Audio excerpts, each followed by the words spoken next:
The episode kicks off with a dramatic swivel chair spin. A woman faces the screen and casually drops. You guys being bullied. Turns out she's the school nurse. Standing before her are trio, Momo, Ira and Okarun, for the naked incident. The nurse, a staunch anti-bullying advocate, offers to help but gets called away mid-interrogation. She tells them, stay as long as you want, and leaves. And then the real fun begins. Momo immediately freaks out, yelling, what am I supposed to do? People saw me like that. Ira follows suit, wailing about her tarnished popularity. And Okarun, ever the voice of reason, says it seems like the aliens were after Turbo Granny's power. He drops a wild theory. Aliens aren't invading Earth because yokai are protecting it. So, instead of fighting yokai directly, the aliens are targeting humans with yokai powers. Momo, clearly overwhelmed, blurts out. The story got too epic and I totally missed the point. So, are we doomed? Ira, in peak drama mode, declares, I still hold the fate of the world in my hands. Okan, visibly drained, just goes, fine, sure, let's go with that. Then reality slaps them again as Momo starts worrying about being seen naked again. Ira chimes in, don't remind me. The bickering escalates until Ira's friends storm in, accusing Momo of being the culprit.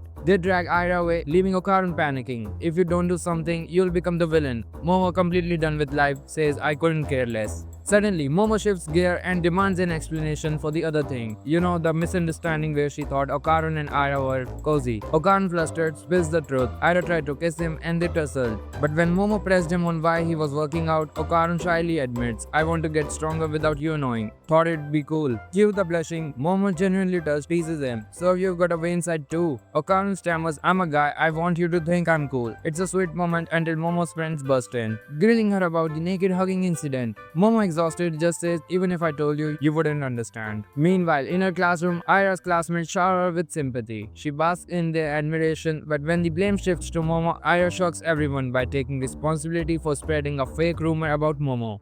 Guilt-ridden, she later bumps into Momo, who casually asks, how'd it go? Ira lies, claiming everyone hates Momo now, but Momo, seeing through her, just goes with the flow. Just as they are catching their breath, the alien boxer covered in mysterious white fluid shows up whining about his miserable life. Ira transforms, ready to fight, but the alien collapses. Cue to Momo's house, where the alien wakes up bandaged and grateful. Grandma, in her classic unbothered style, insists the alien looks more like a kappa than an alien. What follows is pure chaos. The alien cries over being treated kindly, devours curry, and eats sushi with the gang. But no meal in Dandadan is complete without violence. Grandma flying kicks the alien for hogging fatty tuna. Turbo Granny smacks Okarun, and Momo and Ira fight like siblings over the last piece of sushi. In the middle of the madness, the alien reveals his son is dying and needs new blood daily. Grandma, ever the genius, deduces the alien's blood is actually milk. She promises to get him a cow, and in true Dandadan fashion, the alien's UFO sucks up the cow. Grateful, he promises to return if they ever need him. Just when you think it's over, the trio finds themselves begging Grandma for new school uniforms. She reluctantly agrees, except for Momo. Why? I don't like your eyes, Grandma says. Those eyes that scream exploit financial power of adults. She forces Momo to do a ridiculous impression of Hiroshi Abe, which has everyone in hysterics, especially Ira. As the doorbell rings, Momo, still doing the impression, opens it to find a boy. He looks at her and says, Momo?